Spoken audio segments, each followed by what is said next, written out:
Happy Mum, Happy Baby is brought to you in association with Fisher-Price. Their innovative toys are designed to be loved by both parents and children at every age and stage, giving us a helping hand throughout our journey so that we can focus on the most important job in the world, parenting.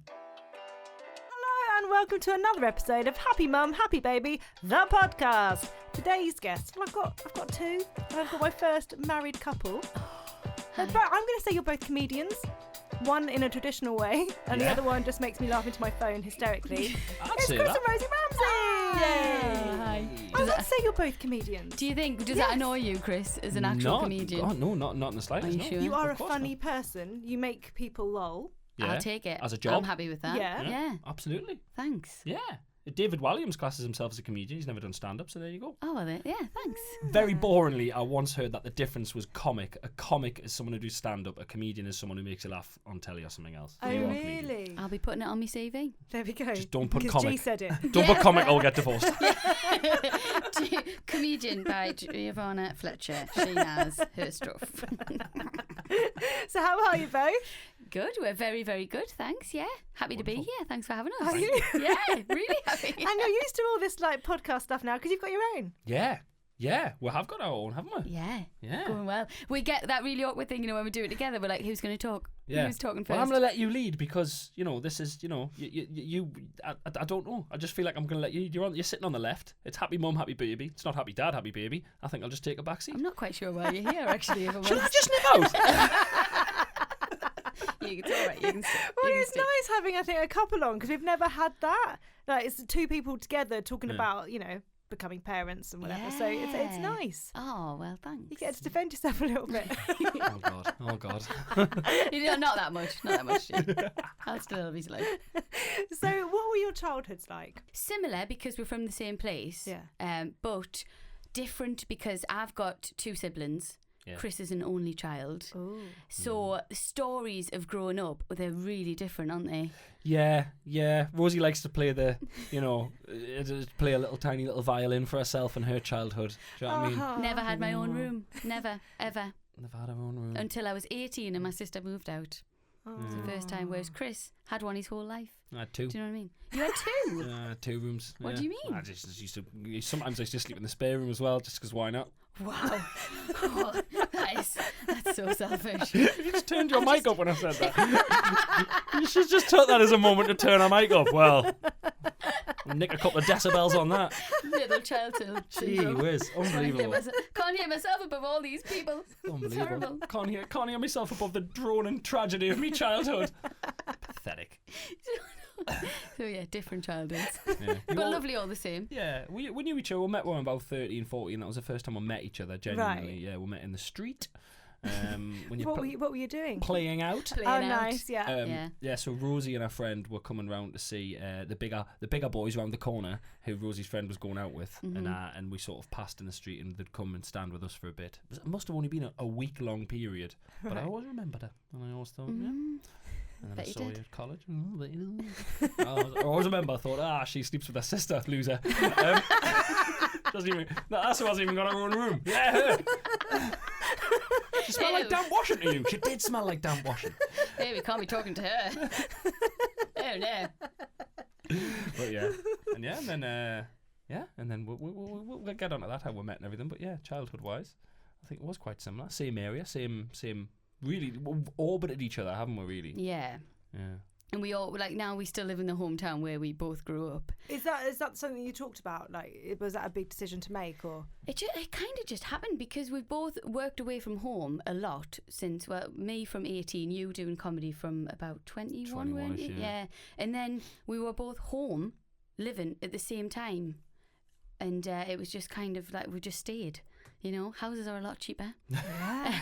We've got more for your money. Yeah, childcare on the doorstep. So we've just stayed. One of our favourite things to do of an evening in the house is turn on an episode of Location. But when it's a London one, it's like comedy for us. It's great. Really? It's a little bit pause it. 3 bed semi, 700. Rosie, come and see this. Just pissing myself laughing. We walk around the house going, look at this. It's Great. My favourite programme. It was when we did the Sarah Cox show, and Sarah Cox said, "You still live up north, don't you?" And we were like, "Yeah, how does she know that?" And she went, "Yeah, I listened to your podcast, and you said the back living room." And I thought, "Yeah, they still live in the north." We do, yeah. We actually, I don't know if you know this, we live on a street where I used to walk through when I was younger from my old house to go to the shops, and it was the really posh street, and I was like, I'd love to live here. Aww. It was literally New Year's Day 2013 was when we officially started going out. That's it. There you go. New Year's Day. Mm-hmm. I held off just so it would be really easy to remember. Wanted to get married on Christmas Day. That didn't pan out. Yeah, so we got together that day. So it'll be whatever the maths is on that. Mm-hmm. Yeah, I I'm don't know not what the working maths it is on out. that. No. 13, 14, 15, 16, 17, 18, 19. Yeah, 6 years, 6 or 7 years ish. Something. So I don't how know. old are we? Anyway. Oh, I've got a nosebleed. Apologies to all your listeners. That was tedious. That was a northern man trying maths. Heavens above. Oh God. I nearly passed out there. I'm seeing spots. So after passing each other on the street all the time and hanging out as kids, how did that happen? How did that transition happen? Well, we then went to college. Mm-hmm. And sat next to your boyfriend. I mean, you wouldn't think. No, you went to college. I sat next to her current boyfriend in maths. No. Believe it or not, in bloody maths. I mean, I quit after a couple of months. But I sat next to your current boyfriend, and then I know. Oh, when I was there, not the now. Not Not your boyfriend now. No. You have a boyfriend too. I don't know him. I've never met him. I'm so busy. I hear him leaving at night sometimes. He slammed the gate. But then we got together. We knew each other. We'd walk past each other in the corridor at college, wouldn't Used we? to say hello, didn't we? Used to say hello. Even though it was weird, we've talked about this. Even though we weren't mates, we didn't really know each other. We'd only spent that time of knowing each other when we were younger. But there was always a hello, and it was like hello, wasn't it? Yeah. Yeah. It's sweet. And then I came back from a tour in 2012, and then I met you again, and then that was that. We kissed in a mutual friend's garage. So that was Why nice. the garage? Why the garage? I Why don't know. the garage? Because we'd been on a night out, and we went back to his mum and dad's house, because he lived with his mum and dad at the time, and we were drinking, and we were in the garage because I think the living room was too loud or something. We're in the. I don't know why we're in the garage. I know their garage actually. It's a little bit like done out. It's like a little. Okay. Not a really little a like garage. bar. It's not like a garage next to the lawnmower type thing. Yeah, there definitely was a lawnmower. I was at a motorbike. There was something there. Who knows? Listen, the main point is it was classy. It was classy and upmarket. We sound disgusting. We are utter scumbags. So sorry. It's such a lovely podcast, Giovanna. We've ruined it. Scum. Utter scum. It'll not be on. Happy scum, happy baby. Oh, dear. Fast forward a few years. Yes. And you start a family. Yeah, we did. So yeah. was that something that you were already married by that point? So did you think like that's the next bit to do? Like let's get on it. We were one of them people that. This is going to sound really silly. At that time in my life, I'd only heard about people having complications to get pregnant. Yeah. So we'd been married for about 6 months. Yeah. And it was at the Christmas, and we just kind of said, should we just not be as careful? You know, we knew we wanted children, and we were like, should we just not be as careful? And I was like, it'll take like a year. Yeah, you just never know. Yeah, and it was we had sex twice, and I was pregnant. It's so funny because Tom always says when we first started trying for a baby, he was like, we're going to have so much sex. Yeah. And I was straight away like, oh. Yeah, I know. It's like, sorry, now I don't want to touch you ever again. No, and Tom's like, in pregnancy, he's like, no. The same. I can't do it. Yeah, I don't like it at all. Yeah. It really upsets us. Yeah, it really freaks us out. Just nowhere near. I don't like it at all. It's like there's a baby in there. Don't go jamming you. Oh no, it's not. It's just I don't want to even talk about it. It makes us feel all cold inside. It's like that's his house. That's the baby's house. What are you doing? The baby's house. How good would you be if you just one door you could hear the letterbox going and you looked and there was just some guy sticking. It's not cool. I mean, I'd be gutted to be honest. I'd be like, get I'm going to start kicking you back. Got a bit of a problem. I'm totally with Tom on that. I find it, and I don't know why, I just find it weird. I don't know why. And it's this thing, it shouldn't be, but it's just once your partner becomes the sort of vessel for your child. You just want to sort of protect them, and you just want to kind of. It's not like you don't still find them attractive, because a pregnant woman's a beautiful, beautiful thing. Don't you? I look terrific. Don't lie to me. I didn't blame you. Yeah, but other pregnant women are beautiful. I'm joking. Sorry, I'm joking. Oh God, I'm walking home. Yeah. You are thin ice, mate. Thin. So how was that moment though when you found out you were pregnant? Oh, we were on holiday. It was horrible. Was it? Yeah. Oh, it's a long right. So basically, we went to Dubai. I'd broke my foot. Well, I tore like the ligaments in my foot, so I could hardly walk. Yeah. The weather was shocking, so we couldn't go for a walk. And then the weather was terrible, so we were just going to get drunk. And I took a pregnancy test, found out I was pregnant, and we couldn't drink. So I was like, "This What can we do on this holiday? Not have sex. Not have sex. Nothing. It was purgatory. We sat and read Kindles in our room. It was so and weird. It was horrible. So yeah, so when the weather's bad on holiday, what do? You go for a walk. If it's Dubai, you go for a walk around the malls or whatever, or you get on it.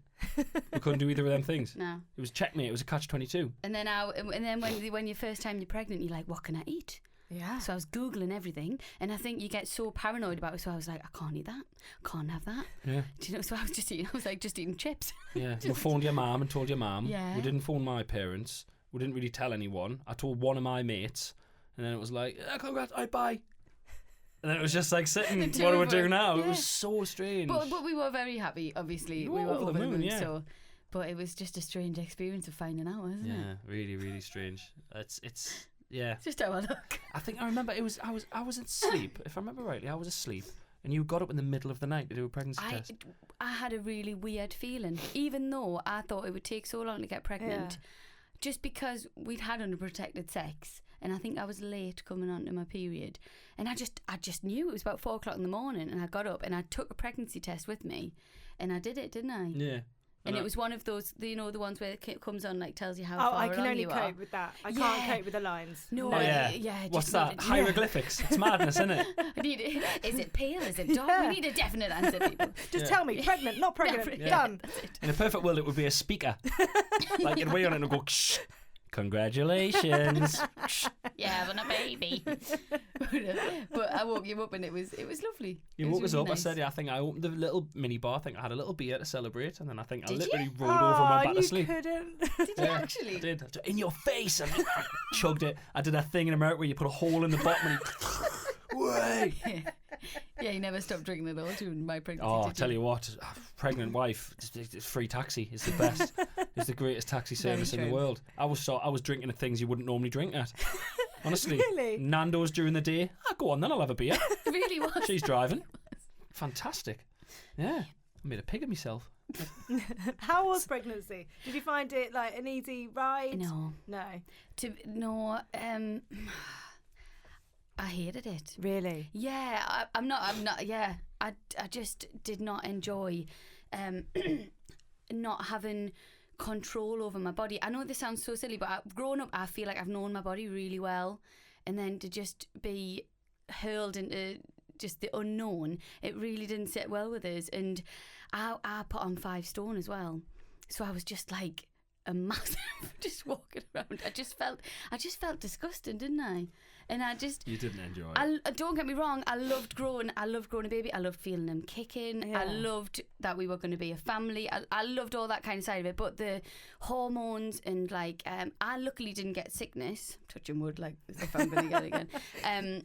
But I got headaches and I was just tired and yeah. And Chris was working away a lot. Yeah. And I think I was just an emotional wreck. I think some women glide through it, and then others don't so much. Yeah. And I think you've just got to be honest. I think every pregnancy is different as well. Absolutely. I don't think it makes you a worse mum if you didn't enjoy being pregnant, you know. I adore Robin. As soon as he was born, I was like, yes, it's you been did worth that to it. me. I know, but I hated you. Massively have a grudge the whole of his life. Can you imagine? Those 9 months you stole from me. Just when he gets his first house, go to the landlord. Mind you, he's a terrible tenant. He is terrible. Wrigley.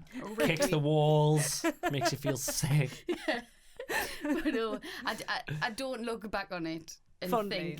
think, moments, don't get me wrong, moments where we'd like, when you stroke your belly and whatever, but then the majority I was just knackered. So what was the labour like and meeting Robin? Labour was a fun old time. Strangely, I actually quite enjoyed it. Nice. That's the thing. Hated pregnancy, labour. No, I've told you this. It was the most powerful thing I've ever done in my whole life. Did you do hypnobirthing or anything like that? No, nothing like that. I was a nightmare. But I just I got a growth scan the week before because I was huge. And they said you can have a cesarean, or you can try natural. They said the baby can be anywhere between £8 and £12. That's what I was They didn't have a clue. They didn't have a clue. They didn't know. Yeah. And I really wanted a natural birth. I was like, I just want to see what it's like, blah, blah, blah. So I got induced on my due date. I was in labour for 18 hours and then had an emergency C-section because I wasn't dilating enough. Right. Which was fun. I was like dimorphine all over the place. So like, sign this. I was going, okay, I'll sign whatever. And then had a cesarean. Robin was born and he was £10.11.5. So I was like, oh my gosh, yeah. A toddler. Yeah, he didn't fit in the clothes that we bought. Oh. We had to get 3 to 6 months. Oh my gosh, of course. Because even like up to 1 month, it's massive. like £10. Yeah. Oh my gosh. Massive. Huge. So, but it was they just... were all laughing, weren't they, when they got him out? No. Yeah, literally, like, so I sort of, when they did it, I kind of, I'm really squeamish. I would never stand at the business end, right? So I was sort of, I had my head right next to Rosie, and I was like just kissing her on the cheek, and she was obviously numb from like the neck down because they were doing the cesarean, and they had the sheet up there, and I heard them, like, they said you hear like a, like that, as like a suction thing, and he came out. And you could literally just hear the nurses and that going, oh, hey, size of head, Gene, look at this. We didn't know if he was a boy or a girl. We were like, what is I was like, it's all right, like, it's all right. I went, is it a boy or a girl? And they were like laughing their heads off. He was massive. He was huge. He was so big. Oh, but Bless his gosh, little it's weird. heart. You don't think about it very often. really. But Yeah. it was lovely. It was really nice, wasn't it? And then I remember, because obviously when you have a cesarean, you get numbed, which is really strange. Like, because we came out and I was like, I can't feel my legs. Yeah. So you just kind of lay there. And Robin was in the little basket. You were asleep there. And I remember you were asleep and I was kind of just dozing. And I just remember staring at him being like, hello. All right. So nice to meet strange, you. isn't it? It's just like, hello. And then when you go home, this is the bit that nobody really tells you about. When you're alone with that baby for the first time, and it's like, what the hell do I do? Isn't it? Yeah. So, Well, 'cause I think we're so geared up to the like birth and them arriving. Yeah. And like those moments afterwards, you're like, me? Not a clue. No idea. Yeah. And then, I couldn't breastfeed, which was devastating. And trying to do that for about, how long? About a week and a half? Really? It was That's hell. so Yeah. hard. Hell on earth. It was, Because I was adamant to do it, wasn't I? I Bless hadn't you. even I thought felt about so bottle bad for you. feeding. And how many women touched your boobs in that time? Oh, so many. You just don't care by the end. You're like, No. whatever. I was like, grab 'em, squeeze see on that nipple, see what you can get out. And yeah, well, they were great, to be fair. Is it called the Lech lady? The lactation consultant. Yes, she came to the house. It's just the strangest, just trying to squeeze your nipple into your baby's mouth. Someone else doing it. I was like, this is horrible. I'm crying, Robin's crying. And then... it was a shame because they say like breast is best and all that, which obviously it is, but what they don't say is how hard it is to do sometimes. And the lady came round and there must have been, at one point I was downstairs and you were upstairs with the lady and with Robin for easily an hour and 45 minutes of her, a professional, just literally wedging the nipple into Robin's mouth. Yeah. He finally latched and she was like, brilliant, he's latched. And then she left. And then the next time you tried, it would have been another hour and a half. Yeah. And I made an executive decision one night. I said, I'm going and filling the bottle up. And I filled the bottle and then he was happy and he slept and he stopped crying. And the lady came back a week later and she went, how are you getting on with the breastfeeding? And Rosie said, we've given in, we've gone on bottle. She went, oh, thank God, I'm so glad you did that. Really? But she was never going to tell us I know. to do, she was never going to say, look, you need to go bottle because all breast is best, which is fair enough. But if someone can't do it, you need to tell them that they can't do it because you were in a right state. And I felt so helpless. It's hard. And then my milk came in. It came in really late. It took must have been about 9 days, Really? if not longer, for my milk to come in. And I know this sounds so silly, but I didn't really understand until you've experienced your milk coming in, you don't know what people keep saying. My mum used to keep saying your milk will come, and I'm going, I don't know what you mean. Nothing's working. I think it's happened. Why? There's nothing coming out. He's here and there's nothing coming out. And then it did, and I was like, right. But then he was on the bottle by then, and it was kind of like, I did try again. I do remember trying again. I think he was like, no, this isn't the crack. I think it's such an emotional thing, isn't it? So I think people don't like to lead people into making a decision because you're the one that's, all the guilt and everything that comes with it, and it shouldn't. Your baby is fed. Your baby is happy. Absolutely. You are happy as a result. Absolutely. As soon as he had that bottle, we were just like, he was a different kid. oh my God. Really? He was a different. It was like he was sort of a kind of the baby version of an angry person at a restaurant table going, where's this waiter with me? And then he got it and he was like, it's dead happy. Yeah. So that was that. And to be honest, I'll try again. I would try breastfeeding again now that I feel I know more about it. But I would never put myself under the pressure that I did with Robin. I think I'd just be a bit more like, look, if it works, it works. If it doesn't, there's another option, you know? Yeah. And so did that kind of take over like that first few weeks? Like, because for me with Buzz, I literally would take an hour and a half to feed him, and it felt like he'd go away for an hour and then he'd come back, and I'd find it quite daunting. As soon as he'd cry, people would be like, "Oh, he wants his mum," and I'd be like, "No." Yeah. Well, yeah. It kind of took when we were trying so hard. It did, because I expressed, so he was taking my expressed milk, like the tiny. I'm just holding up, like an ounce. He would take that, but then we were giving him formula from a cup because we didn't want him to get too used to having a bottle. It was so frustrating and weird. And then I remember just being so sad because I'd have to, like, to get him to try and breastfeed, he'd just have to kind of lick around my nipple and just be like that, and it was just really strange, wasn't it? And then once we'd given the bottle, like you say, we could take turns. Yeah. And it was a sleep. Yeah, it was a really big relief. And for me as well, because he was so big, my cesarean scar was like, oh my gosh, picking him up and everything. Yeah. Well, that was the thing. That's really hard. That's what the lady said. Again, I'm not slagging off breastfeeding in any way, shape or form, but she said, oh, I'm so glad you've decided bottle, because with the size he is and with the fact that you had a C-section, this was never going to happen. That's what she said. Can you remember? Yeah. But then he was, once we wanted it. I don't know. Everyone's different. There might have been people who've done that. Dads can do it as well, though. Dads can feed from formula. I mean, dads can feed express milk as well. But yeah, it was. I think I very much enjoyed feeding him.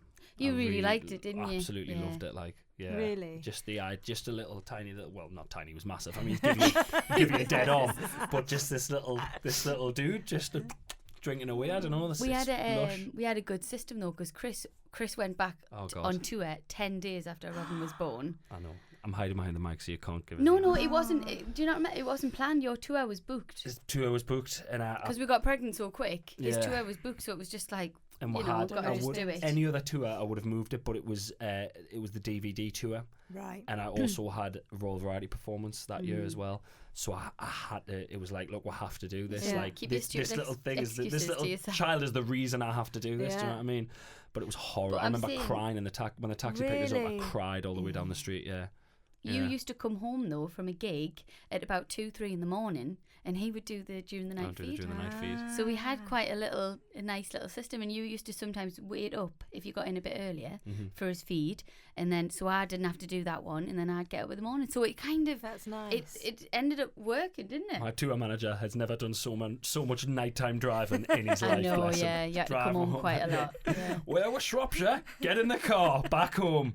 Got a baby to feed. I don't think people talk that much about like dads having to work away and that emotional tug. Oh, it was awful. Yeah, it was really hard because I remember because the first one back wasn't actually a tour show, it was a corporate gig in Edinburgh, and I got in the taxi and I was coming back that night. I got in the taxi and I drove to the station, and I went and did the gig in Edinburgh. Then my tour manager drove back from Edinburgh, and I knew I was coming back that night. That was one of the first nights I did the feed. But just leaving, I was crying just leaving for that. I was like, I'm leaving them for like what's going to happen. And I've got to say, like, you were amazing, to be fair. If it was the other way around, if you'd left me 10 days with a 10-day-old baby, I mean, the house would burn down. I would be I'd be the worst. So, you know, amazing. You were amazing. How was that for you? Hard. Yeah. Really hard. Yeah. And my mum tells me off now still that she mentioned it the other day, actually. I was that stupid, silly person who doesn't accept help or didn't stop, and I wish I had. Yeah. Honestly, if I have another one, I will take all the help, because I was just I kind of just wanted to do it myself. But it was could barely hard. move sometimes because of the scar, and you had what did you have? You had a hematoma or whatever they called it. It got really bad. It burst, didn't it? There was like Did it? That was fun. Yeah. Oh, it's got fun and games. Yeah, there was like a little lump on the thing, and it burst, and it was. Oof. But we were all right. You were back every so often. It wasn't like you went. There's some ladies whose partners are in the army, and they're gone for like. But I think it's all months. about being like, it's all relative to you, isn't it? It's what Yeah. you're all going through. It was all very well in that moment when you're in your room crying, Chris is away, but at least it's back. It doesn't matter in that moment, does it? 2 o'clock in the morning, sitting with a screaming baby, I was like, where is my husband? I had a 4 week, when Buzz was 4 weeks old, Tom just slept in the spare room because he was on tour and he didn't want to get a cold. And that just being in a separate room, I was like, It's intense, isn't it? Yeah. It is. And and as well, like the emotional bit of it, because I knew how much you were missing it. What you're laughing I at? just remembered there, sorry, when I was in, just about Tom not wanting to get a cold. That's the thing as well, when you're on trip, you got to be careful. So I remember I was in Aberdeen. I was ready to do Aberdeen on that very tour. And I was ready. I went to Pizza Express, I think, had some food, and I thought, I feel a little bit strange. And then Rosie phoned us and said, right, Robin's got a sickness bug, I've got a sickness bug, it's in the post, mate. And I went, all right. And I did an hour gig, and at the end of the gig I was sick on stage, and then I came home. I remember that in the bucket, weren't you? I had a bucket next to us for the full gig, and it was that I'd caught it from the Pavias. Yeah, that just reminded us there. But it was the phone call of, he's being sick, I'm being sick, you're probably going to be being sick. I think it was at the Nova. It was norovirus. Yeah. Have a good gig. Horrible. Yeah, I remember that. Goodness, that was on that tour. Yeah. Fun and games, man. Don't get no sick days, do you? No. You don't get sick days. No sick days. Not in this job. Nah. Fun and games. But again, it's you holding the fort. Yeah, I'll never be able to fully thank you for that, but you are brilliant. Handbags will Well do. done. Thank you. So these headphones are cutting out again. people are going to think it's a really shoddy setup. Yeah, no, it's not a shoddy setup. It's an amazing setup. Try and get out of it. Like I've just said, when we record hours in the house, we sometimes have to close the curtains because the neighbour's mowing his lawn and you can hear him. Oh gosh. It's a great setup. So obviously Robin started growing. Mm-hmm. How was it weird that suddenly your life evolved around something completely different? Yeah. It does. Our life does still now revolves around him. But I think this is going to sound a bit silly, but we have said this as well. Now, before we had Robin, as well with you, before we have a children, did you kind of just do something? You get a bit bored. I remember us being a bit bored sometimes, weren't we? And then you have a child and you're like, I'm never bored ever. But I kind of miss being bored. It's weird, isn't it? Yeah. But you can't just lounge on the sofa now and do nothing never. and zone out. Never, ever. We used to binge shows and then we would fall asleep on the sofa at midnight, wake up at 3, wander to bed, go to sleep, wake up at 10 or whatever, go and get breakfast, go back to bed, eat it in bed. I want to go back in time, grab that version of myself and give him a slap around the face and go out, do something, go and... anything. You're going to have a kid soon and you're going to be in the house Enjoy all the time. it all. Go to pubs, go out drinking, go for fancy meals, go on holiday. You absolute time waster. Get the booze cruising. Yeah, go on a cruise, do something. Yeah. But we did. I've got mates who don't have kids, and I speak to them now, and they're just like, "Oh yeah, we're just gonna work the pictures last night. We're just gonna go for a couple of drinks." And I go, "Oh, good, choke on it, enjoy it." Oh. But you don't know what you do with your time, do you? You don't know what you did with your time before a kid. Not that sleep. Oh God. All the sleep. Do you remember sometimes we used to be like, "Oh, I've only had 9 hours." 9 hours. Do you remember? We had a day off from work for us was we'd sit in bed, and I remember there was times we had breakfast, lunch, and then possibly tea in bed. Sorry, dinner for the southern listeners. Oh yeah, dinner. Sorry, breakfast, early lunch, dinner. In bed. In bed. Yeah. That would just never happen now unless you're ill. Yeah, unless you're ill. Even then, that doesn't happen. No, it doesn't, does it? It never you happens. feel bad. I was ill this weekend and I felt bad being in. Rosie amazingly let us. Well, not amazing, but thanks. Amazing on your part. Not surprise. You went out. You took Robin out, didn't you? And I was in for the day. and I stayed in bed, and I felt bad, even though I was ill. I felt I'm going. This is wrong. It's Why guilt. am I doing this? It's guilt. It's total guilt. Well, that guilt starts straight away. So what has been your biggest surprise with Robin? What do you think? Up until recently, I'm kind of, this is going to sound really strange, I'm kind of used to it now. But up until recently, I would have moments where I would look at him and go, oh God, I'm responsible for everything about you. The all-encompassing vastness of it. It's so important that just this little child is your whole world. And if you think about it too much, it can genuinely give yourself a headache. It's craziness. And you want them to be great, don't you? But that's it as well. His future, everything he does in the future. And I worry about stuff that hasn't even happened yet. We were watching a show, weren't we? Can you remember we were watching Are You the One? And there was a guy crying. Oh my God, I love Are You the One! It's amazing. Isn't it incredible? Isn't it incredible? So trashy and it's brilliant. Great, yes. I say that the host has the best job because he gets to go in and shout at those. It's the best job in the world. Aren't they just ridiculous? Best. But we were watching it and there was a guy crying. A girl wanted nothing to do with him and he was crying his eyes out. He'd known her 20 minutes. He was crying his eyes out. And I turned to you, didn't I? And I was like, one day Robin's going to get his heart broken. She was like, grow up. What is wrong with you? This is you, though. But it's this. That's what I'm trying to get at. It's the fact that not just now his responsibility, everything he does when he starts going out, that everything. Guilt as well. It's guilt. Because you feel that That's your guilt guilt. of you've brought them into this life and you're actually going to expose them to all of this emotion that you can't control. Yeah, everything I see something on the news about it was the other week. Water's going to run out. I went, oh, sorry, mate.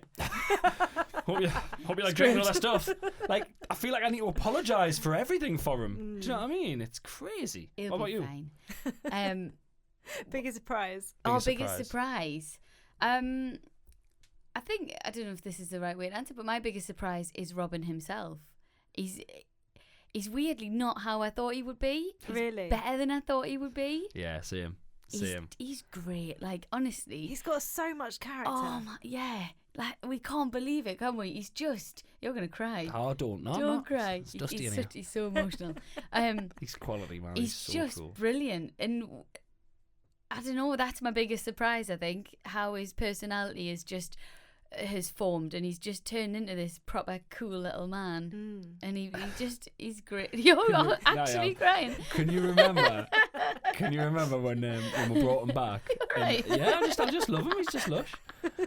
Can you remember when we brought him back? I love this moment as well. It's so funny and so we brought him back and he was, I think, Rosie was having her first bath since the hospital. Nice moment. Good moment, yeah. And that was lifting. he was downstairs. He might have been with your mum or with my mum. Someone was downstairs with him, as my point. We didn't just leave him downstairs. Telly's on, there's the remote, mate. Just a disclaimer. 2 days old. Looked after.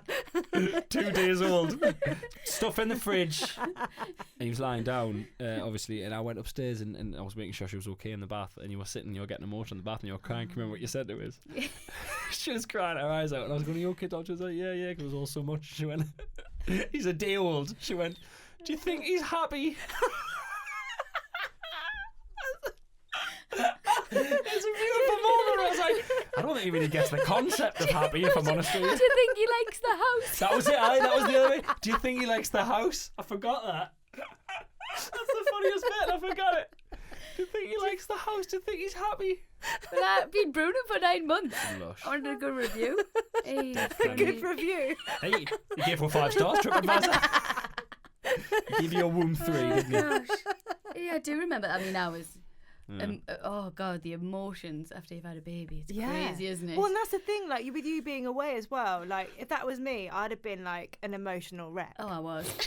I was. Really? But my mum's great though. I've got a really, really good family, and your mum and dad as well. So I was all right. I was quite grounded. I saw everyone during the day. Yeah. It was just the night times that I found a bit that were quite difficult. They're so lonely, and sometimes those night times feel like they're never ending. Yeah. I remember going to bed at 9 o'clock thinking, and I think Robin was about 8 weeks old, thinking, well, get an early night. Come on, son. Go up 9 o'clock. I'd put Gavin and Stacey on Netflix. You feel like in control at that moment. Yeah, I'm in 9 o'clock, early night. 11 o'clock, you're not asleep yet. You're still crying. 2 o'clock in the morning. Why aren't you going to sleep? It's just, they just don't have any concept of like hours or time. Well, and that's why I think so many people, when people come over and see new mums and dads, it looks like everyone's got everything together. And it's actually in those dark moments Yeah. at night time where everything falls apart. Oh, yeah. And that's where so many people, you know. Yeah, and I was just by myself rocking in bed going, oh my God, what am I doing? Good times. But you feel like you can't say that because then you feel like you're moaning about becoming a parent and that's what you've wanted. You love your baby. Yeah.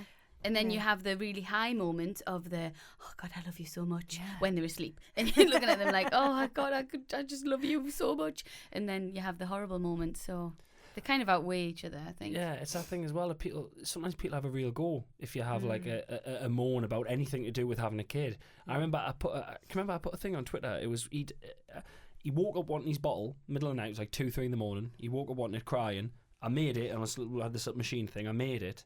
And then I sat him on my knee and I went to put it in his mouth and he fell asleep. And I put the whole story on and I was like, what a dick. Like, that was the little joke. What a dick. The idea of calling a baby a dick, quite funny, because it's just something you shouldn't. It's like calling a dog a dick. Do you know what I mean? It's like, it's just weird. And I got abuse of people. Oh, what? I can't believe you're saying that. People can't have children. Why are you saying that? And it's like, no, you don't want to. You mine, I'm going what I want. This is I'm talking about my situation here.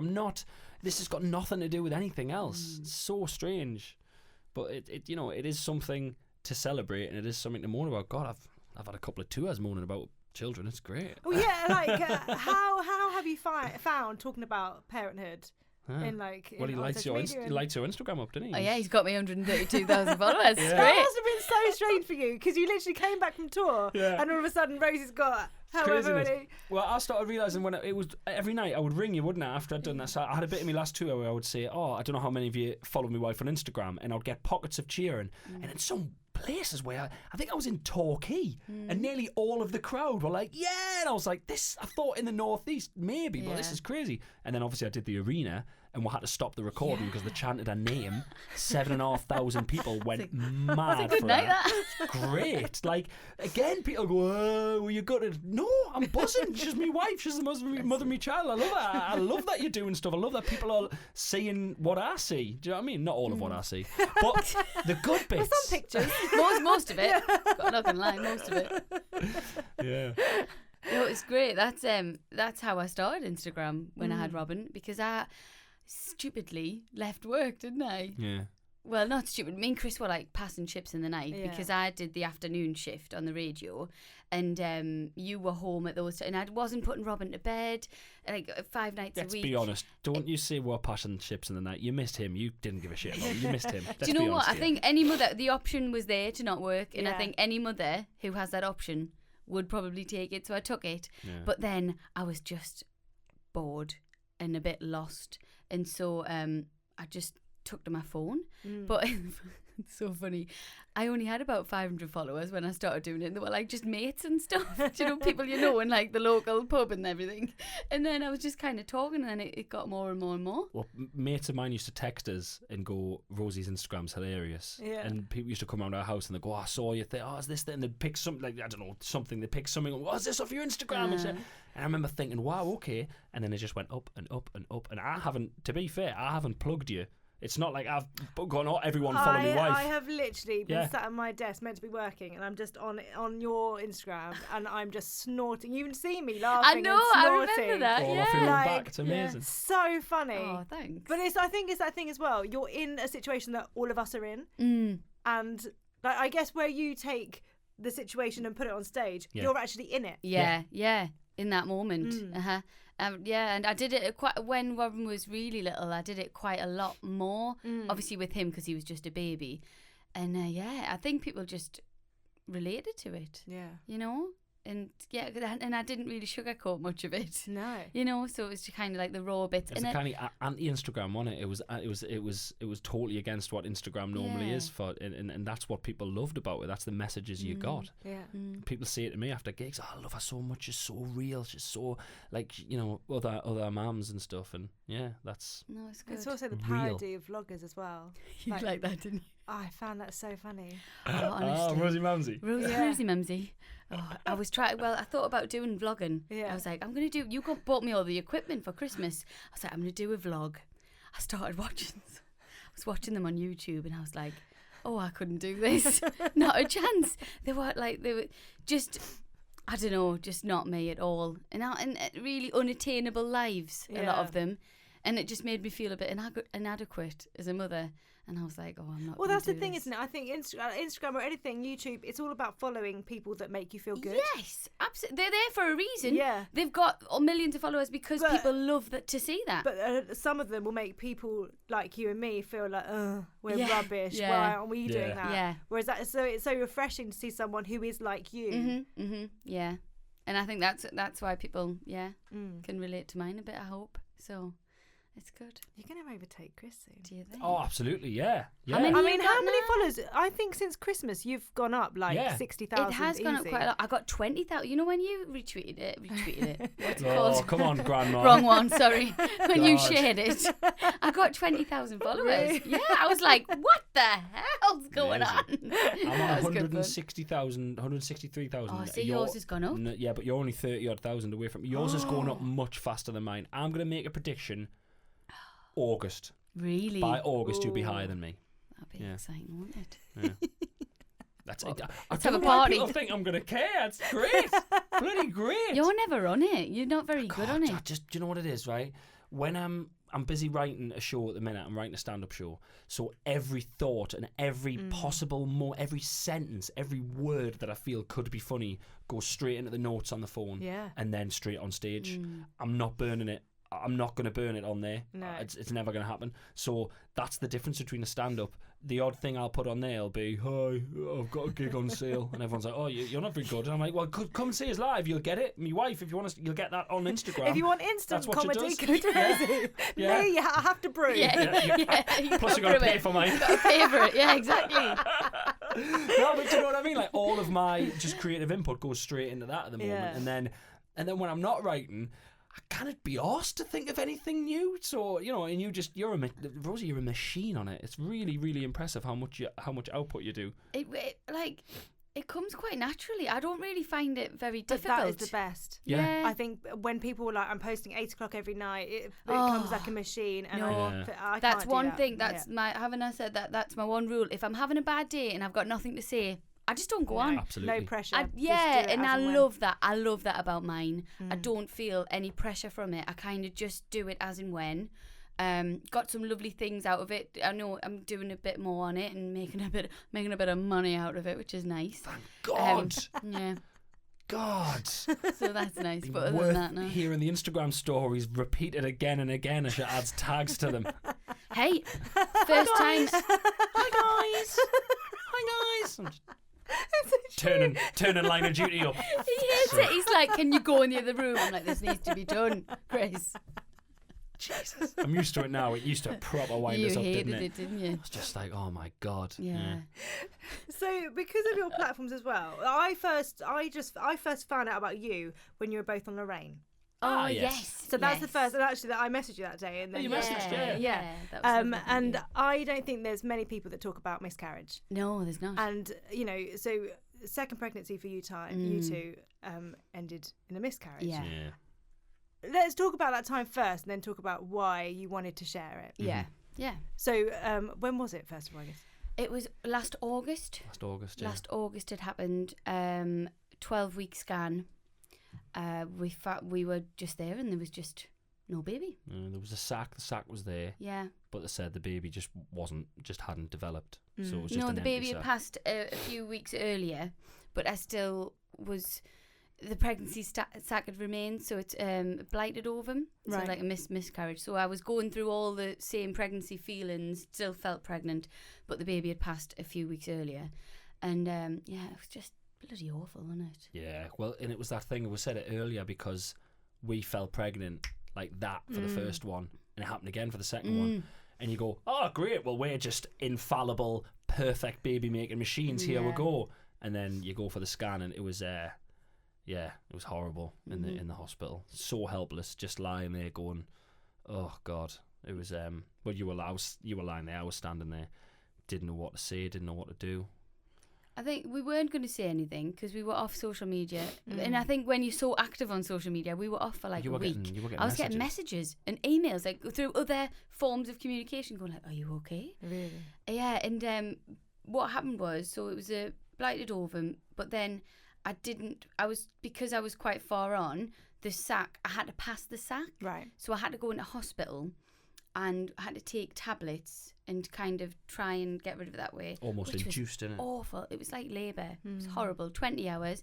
Still didn't pass the sac. So then I had to go have surgery, and that D&C, I don't know the D&C, name for it. And I think when we got home, we were kind of like, we could just not tell anyone. But do you know what? I personally didn't realise that happened. Yeah. I thought, people have miscarriages. You hear about it, you go, oh, that's terrible. So sorry. You get on with your day. I was in hospital in agony for 20 hours. I'd never, other than having Robin, I'd never had an operation. I'd never been under anaesthetic. And it was terrifying. And it was such a horrible experience. And it was so sad. And I just kind of thought, you know what? We can brush it under the carpet, or we can actually use the little, the platform that we have and try and raise a little bit of an awareness about it, We didn't want to dwell on it as such, so we haven't always talked about it. We're not part of any kind of, organisation, but I'm really glad we did talk about it. And I think it helped a lot of people. It did. We got a lot of messages. Yeah. Which is nice. And it helped us. It helped us hugely. It was like therapy. Yeah. Hugely. Because I think when you're going through it, you feel like you failed. And for you, you would feel like you failed. You failed. Chris, you failed. And that's something that you shouldn't feel. But and there's that anger, and there's all those hopes and those dreams that you've already created in your brain. You can't help. You've pictured Robin with the other child, and how, when we go on this holiday, well, they'll be that age, and what they're going to be like. And all of a sudden that's taken away, and it feels such a lonely time. It's devastating. I've never felt so sad in my whole entire life, ever. I'm going to get upset. It was just... until it's happened to you, you don't really give it any... No, respect's not the word, but you don't see it as this huge thing until it's happened to you. Someone will tell you, we're not having the baby, and you go, you're joking, that's terrible. And you kind of don't really know what to say, and you go, okay, and you just move on with it. But God, when it happens, it's earth-shattering, it's crazy, because it's everything that you're thinking about and everything you're moving towards. And what was amazing was, once we sort of went public about it and told people, I was getting texts from people I'd worked with once, years ago, blokes going, mate, I just saw you on whatever, we've just seen the post. I got inundated. Obviously, well-wishers who we didn't know, but people who I knew who were going, oh, look, we had 2 miscarriages. And I'm like, what? And they just never told anyone. We are not the kind... People... Yes, there are people who don't want to say it, and there are people who want to keep it quiet, and I totally get that. And I'm not saying you have to tell people. If you want to keep it quiet, deal with it however you want. But we aren't the people who keep stuff quiet. Me and Rosie, you've heard our podcast. We do not. And it really, really helped us. But also, you're giving people who can't talk about it or don't feel like they're in a position to talk about it comfort just by you sharing and them just reading other people's comments. So you don't actually have to be an active person. I said that on my feed. I was like, if it's happened to you and you just want to read about other people's stories, just have a read, and it does actually make you feel a little bit better. And then weirdly, it kind of put us in a different kind of light, because then you hear so many awful stories of couples who've 5, 6, 7 miscarriages, and you just think, gosh, it's so hard. But we've actually, I don't think you get over it, but we're getting there, aren't we? We're all right. And Robin, bless him, was just the shining light through the whole experience. Oh God, couldn't have done it without him. He was great. Even then, he was going to stay out the night that I got back from hospital. He was going to stay at your mum and dad's, and I was like, no, I need to see him, because I'm just in this pit of misery. And he walked through the door, didn't he, 5 o'clock, and he was like, hello, and we were like, hiya. And then it was like, guess what? No moping, guys. I'm back. It was almost like, I don't know. It was almost like he was a little cheerleader brought in to just lift the moods. It was like he obviously didn't know. But it was just like, imagine someone knew but wasn't letting on that they knew, and they were just trying to take your mind off something. It was essentially like that. It was like he knew but he wasn't getting it on, and he was trying to just get through it, and it was... And he did. Couldn't have done it without him. We literally did say if we hadn't had him, it would have been even worse, which is hard to imagine, but it would have been bad. Yeah, definitely. Does it scare you about thinking, about future babies? Yes. Oh, does it? Yeah. I'm terrified. I was terrified anyway. But yeah, I think it will, obviously, when we do want to have another baby, it will be there thinking, oh, but you can't. I suppose you can't really think like that. You know me, man. I'm already worried about him having his heart broken by a 25-year-old on a TV show in America that he's never going to apply for. Come on. I know, I mean. Jesus. This is Christopher, thinks about everything. I worry about everything. Christ. Nth degree. No, we just, I think when the time's right. The time isn't right just yet. Well, not with everything that's happening as well. Yeah, weirdly, don't get me wrong, the baby would have been here now and it would have been wonderful. Well, that's another thing though, isn't it? You kind of, roughly when your due date is, you kind of get to that and you're like, it's another moment of emotion. That was another date, wasn't it? That was horrible. It was a horrible week. But no, we're just we've got a lot of things going on. For the first time, because I was a stay-at-home mum with Robin, which was really intense. I'm having a bit of time to kind of do a few things I want to do. But I don't think it'll be too much longer. We'll see. Who knows? I didn't get this email, but cool. We're gonna have to have sex. I've only just been looped in on this call. Listen, I'll let you know a good week in advance. We have been discussing it. Yeah. We'll see. Just got to see what happens. We'd love more children. Yeah. Well, I was an only child, and I don't want Robin to be an only child. Really? Not that it was bad, just that I feel like I missed out on the whole sibling thing, so I want to live it sort of vicariously through him. I want to see what he's like with siblings, and he's got so much love to give. He'd be great. He'd be amazing. He'd be fantastic. And you'll look back though, because I find with Buzz, I look back at the things that I did with him, and I'm just like, that is amazing that we had that time just us. Like you guys, I took Buzz to Australia, and you guys took Robin to Australia when he was really young. Yeah, Robin did his first steps in Australia at the pool. Yeah. First steps upside down, legend. How did he not fall over? Dad joke there for you. It was lovely, wasn't it? Yeah. And no, you're right. It's lovely. We've had some lush time with him. I keep worrying loads about the age gap. But it doesn't really matter, does it? Oh no. I look at it both ways, because there's, it's lovely having a short age because they're going to be best buds, and there was 2.5 years between each of me and my brother and sister. But then we've got a couple, a few friends, a couple of friends. We've got one friend. And Giovanna, the real reason we came here today was to ask, would you like to be our second friend? I will be your second friend. Thanks, guys. Get in. Great. 2 friends. I feel a bit overwhelmed now. I don't want to be your friend anymore. I'm worried. It was too easy. Take it back. No, are you talking about Michael and Jordan? Are you talking about them? They've got a massive gap. No. Oh no, Michael and Rachel, they've got Lucy, who's 9, and they've just had Finn. Well, they had Finn 2 years ago, who's 2, so I suppose she's 11 now. Sorry, they've got a big age gap. And Lucy's amazing. It's great. Really? Rachel's got a helper, practically a live-in babysitter, really. Oh, when they come round our house, Lucy is just in another room with all the kids. She very regularly gets a £10 note on the way out. Honestly, she's great with them. But then I was going to say, my friend Michael and his brother Jordan, they've got a big age gap, and when they were younger, they weren't sort of, when I knocked around with Michael in the street when I was younger, Jordan was never there because the age gap was quite big. He was with different friends. But how much big? It was about 6 years, is it? I think they are.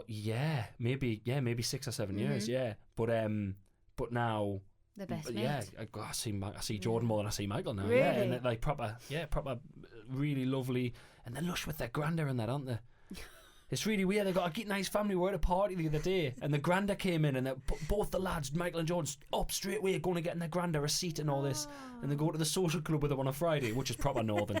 Yeah, so there is, lovely lads. Yeah, dead nice lads. But what I'm saying is, I suppose the big age gap thing is just something, But Robin was never going to play with a baby now anyway. It is what it is, isn't it? It is what it is. How old is Robin Until now? I perfect that time machine, there's nothing we can do about it.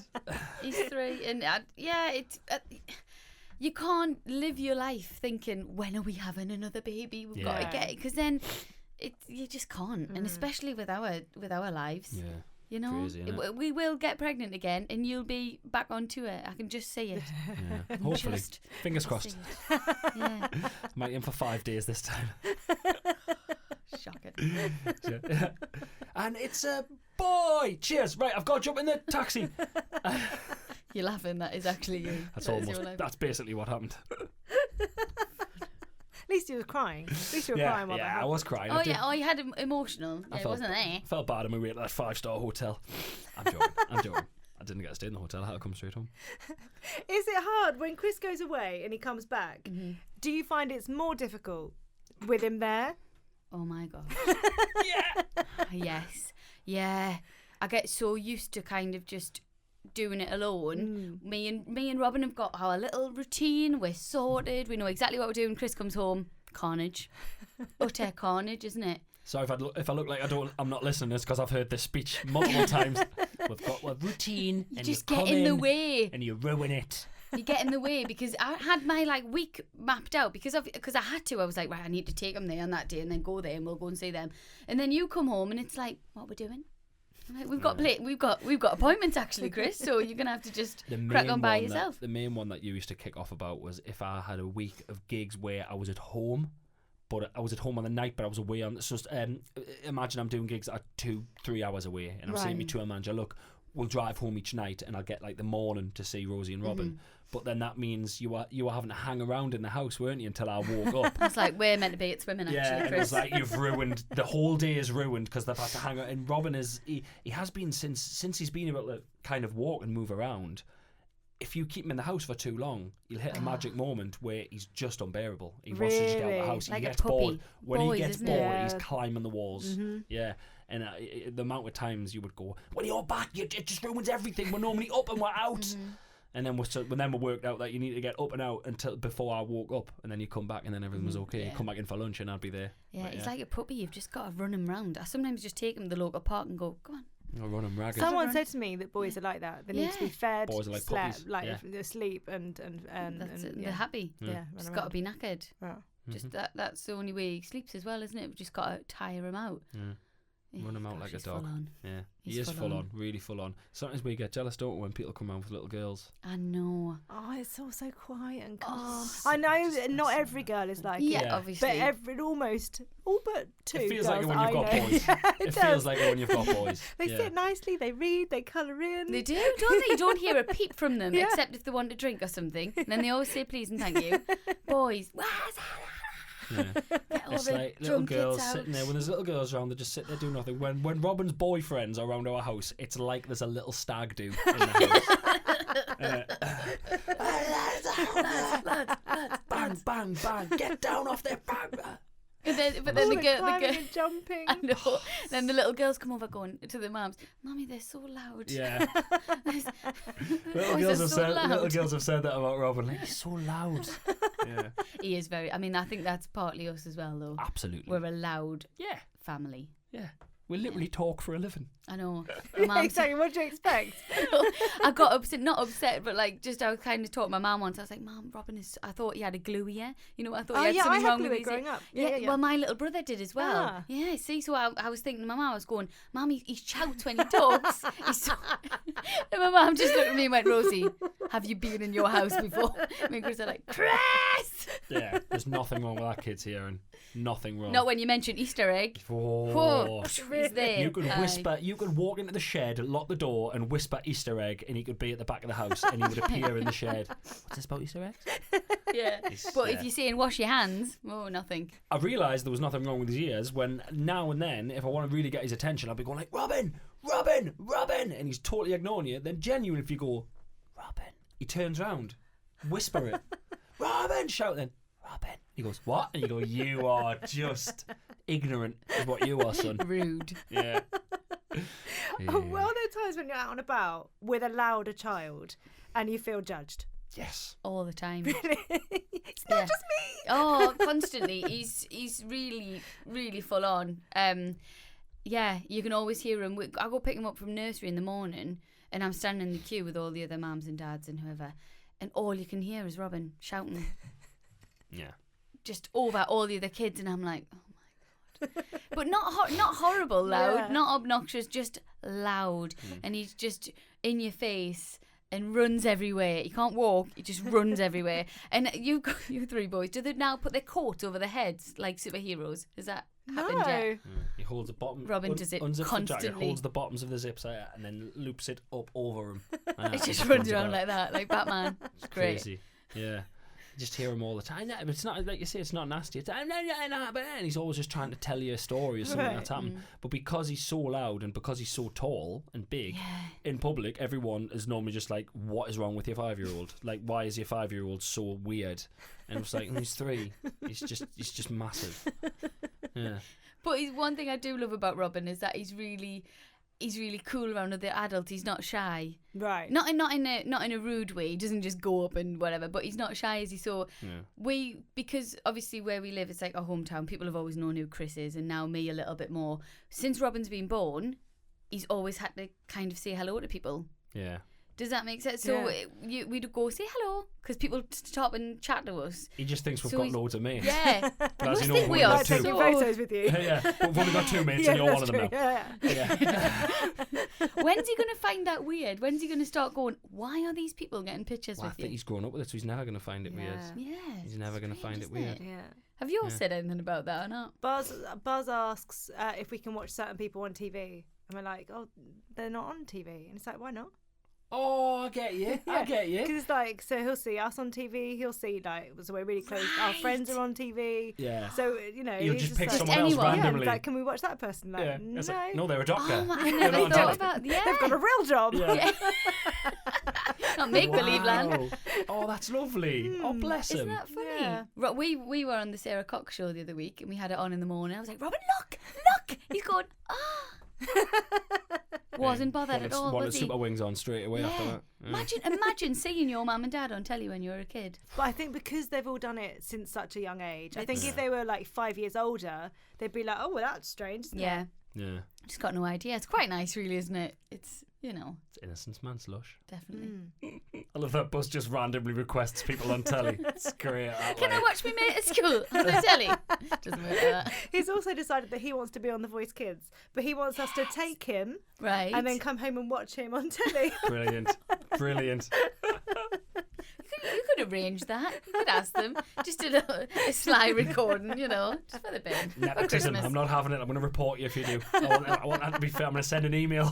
It's got to be fair. Oh, bless him, though. That's really sweet. What is the biggest challenge? Because you like fly around with Robin as well. Like you travel. Yeah, we try. You don't shy away from going on holidays and stuff. No. Biggest challenge. It's biggie, that, isn't it? Biggest challenge of parenting. God. Bloody list. It's trying challenging. It's trying to pick the biggest one. We've got sleep. He's a good sleeper. Yeah, he's a good sleeper. He's a good eater. God, he's too good. He eats everything inside. I'd say probably more so. Just try. Like, I think the challenges we find, because he's good at travelling and we're not scared of it, is I want him to have lovely manners and I want him to be really nice. And so I find that I put so much pressure on myself to be like, what do you say? What do you say? Be nice, say goodbye, say thank you. And I know I do it and I can feel I do it, but I think you've got to just get it into them, you know, because they're like little robots and you've just got to program it into them every day and repeat yourself constantly. So I find that quite challenging, to get him to be just a nice little human. It's for having time away from him as well. We always have, like, obviously we're here doing this today. And, you know, we've got a great support network. My mum and dad will have him and he just runs, absolutely rules the roost at their house. But, you know, they're great. And your mum's brilliant with him. And it's that thing of, I feel really guilty. We both feel really guilty. I know it's going to sound weird coming from me because I've been away a lot. But when I'm away, he's with you, Rosie. So you didn't feel bad, did you? Well, no, because it's fine. He's with you. I keep saying Rosie because I'm pointing at you as if people think that I've just left my child with you, Giovanna. Right? When I'm away, Giovanna, he's with you. Well, I am friend number 2. He's with the lads. You know. He's with you and the lads. Trust. Yeah. So, but when leaving him with people again and again, like I've got to leave him with mum and dad tonight, and then tomorrow night I've got a gig and I've got to leave him there again, and I let it really, it really gets on top of us, like when he has to be with other people too much, even though it's fine, and I really miss him as well. But when he's with you, Rosie, I don't as much because it's kind of like he's with me when he's with you because it's exactly the same thing. We're the same unit, well. Yeah. But I think it's because we grew up with parents who were there all the time. Oh yeah, my mum and dad being away was I can't remember. Huge thing. I can't remember my mum and dad not. Don't think they ever left us, to be honest. No, it wasn't a thing back then, was it? No. You didn't go for a night away, you know. But I don't think he's going to know. This is what I tell myself. He's only going to know that life. Yeah, he's not going to... And he's only ever with grandparents. He's never with a stranger or, it's and only how with amazing family. that he gets to have that time where he's creating those bonds with the grandparents. That's a really lovely way. Yeah. It's true. And you know what? He had me solidly. Yeah. For he's had me for most of his life. Of you, mate. You're old news. I know. Fed up of you. I can tell you. Daddy's in town now. Yeah. That's true, actually. Has your relationship with him changed? Yeah, since I've got back, since since the beginning of the year, I finished my last tour November last year, and I've been, apart from now, I'm doing a little bit more, but I haven't really been away solidly since then at all. I've been away the odd little night. And we're probably little best mates now. I'm forgotten. Really? Totally forgotten, yeah. Only for food and, stuff like that. It's and funny cuddles. though, isn't it? Because I think for you coming into your zone with Robin must have been quite alien. But then for Rosie to suddenly, now it's their zone. I'm shunned. Yeah. I am shunned. After all you've done. This is the thing. Yeah. That where is the gratitude? You know what I mean? I've given him everything. Yeah, it is nice though. Yeah, I'm just put a little, obviously your little besties. It's very sweet. Don't give me credit. Don't I sometimes when he's crying and he's saying he wants me to take him to bed? Don't I try and get you sometimes? It's really sweet, but I'm like, mate, I've put him to bed. She's not bothered. I've banked my bedtime. Sometimes she'll go, "Mammy, take you to bed," and he goes, "No, Daddy," and she goes, "No, Mammy," and he goes, and she goes, "Fair enough," and I'm like, "No, you gotta go with Mammy," and she's like, "Chris, it's fine." I'm always like, "It's fine." Yeah, Daddy, I'll just go. I know. You think you're like, as if I'm upset. I'm like, I know. I just don't. I don't. Tedious. I don't want you to feel bad about it. Yeah. I really don't. I've read them books. Yeah. Well, enough. My heart sings when he wants me to just take him to bed. It's really nice. Because he missed so much of you not taking him to bed. Yeah. It's class. We'll go to bed, read a little story. We'll sit and slag her off. It's class. I bet you're doing all. It's when he's asleep, I just whisper it in his ear. Did you notice that broccoli was slightly undercooked that she gave you today, Robin? She doesn't love you. She wouldn't let you have. Yeah. She wouldn't let you have that lolly. Daddy would let you eat 2 Easter eggs. Good night. It's really creepy, that. I heard that in my own headphones. I creeped myself out. All right. Rosie, how has your relationship with your body changed since becoming a mum? Because you said you've put 5 stone on while pregnant. Yeah. And, I think from my upbringing, my relationship with my body was quite a strange one because I always knew my mum was on a diet or they're being fed. The word fat was thrown around so much. Yeah. Like you're always looking at yourself going, what am I meant to like, not like? And then your body changes and then whatever you're left with afterwards. The sack. The baby sack. It's a funny one for me because growing up, I used to swim when I was younger, so I was always really little. And then I was a singer, dancer, so I didn't ever have to exercise because I did it as my job. So it wasn't until I had Robin that I'd really I was always kind of like a size 8 to 10. Right. Not massive. I always kind of thought I could be thinner, even though I look at pictures and feel physically sick at how lush I was. But no, and then when I put on 5 stone and I lost 4 stone, I mean, gosh, probably put it back on now, but I weirdly... Sorry, definitely haven't. No, not 5 stone. I lost the 5 stone though, didn't I? And then I think I put about a stone. I don't know. I haven't been on the scales. Weirdly, I'm possibly the most confident I've ever been in my whole life now. Because I think even though your body changes massively when you have a baby, having a child, being a mother, gives you a confidence like I've never known in my whole life. But yeah, everything changes. Nothing looks the same. Not even my feet. Like my feet are different. It's weird. But what's happened to your feet? They're just different. Gee, I can't explain it. They're just different, like wrinklier, not as moist. You sound suspicious of your own feet. They're just dry. Someone's changed them. They're just really dry. Like what my mum, when you're growing up, and my mum's always had really dry feet. Bless her, she's beautiful, but she's got dry. Just like I remember she used to file them over the bath and that. That's me now. Like I've got file on my feet, dry as sticks. Put my tan on and it goes in the creases. Mum's always had dry feet. What an amazing sentence. When I grew up, my mum always had dry feet. You could hear her coming down the hall like sandpaper. Like a little dog. My mum mum's always had dry feet. But now, no, because I'm a mum now and I've got really dry feet. And I never had dry feet. They were lovely. My feet were soaking all the time. I had trench foot. Moist as the day is long. I was honest. People would always say to me, "Are you constantly standing in a paddling pool?" Because your feet. Honestly, that is the weirdest thing that anyone's ever said. I'm trying to think of bits that are really different. What has motherhood given you? Dry feet. Dry feet. Dry feet. Light a match on these feet now.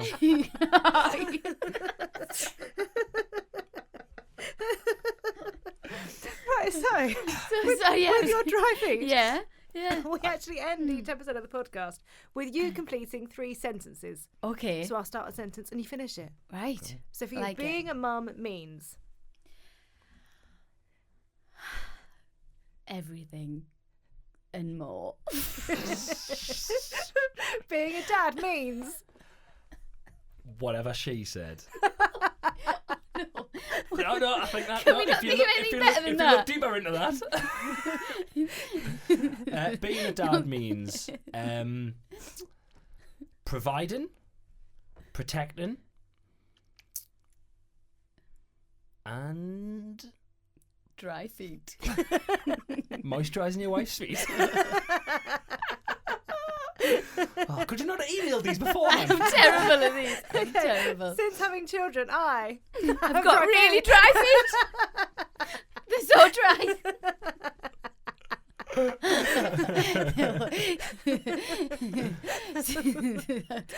Since having children, I am less selfish. A lot less selfish. Yeah. Since having children, More selfish to address the balance in the household. I've discovered who I am. I know who I am now, weirdly, from after having a kid. I've always wondered what kind of person I am, who I want to be, and I feel more me than ever, and I think it's off having Robin. Oh, God, your answers are loads better than mine. Well, you know. Ask him You've gone first. for comedy. I know, haven't I? I don't want to rub it in as well. My answers are better, and my feet are so moist. They actually are. They are. God. And finally, I'm happy when. Chris, you can start this one. I'm happy when... Oh, she's going to slag us up. When I'm with me family. I'm with me wife. That's lovely. Thank you. I thought you were going to slag us off. No, why would I? 'Cause I'd rather you would be with our family than another family. Yeah, well, I didn't... Only so I didn't sometimes. mean use, I meant my other family as well. Oh, yes. Yeah, I'm with The other ones. When I'm with me family. I would say the same. I'm unhappy when my wife copies my answers. It's me unhappy when. Okay, I'm happy when Chris is away. No, you can be. You're allowed. No. I'm happy when we are all together as a family. Fist bump. Oh, guys. Thank you so much for coming on. You're welcome. It's been a joy. It's been everything and more. Oh, Thank you good. very much. Like your answer. Thank you, guys. Thanks for having Bye. us.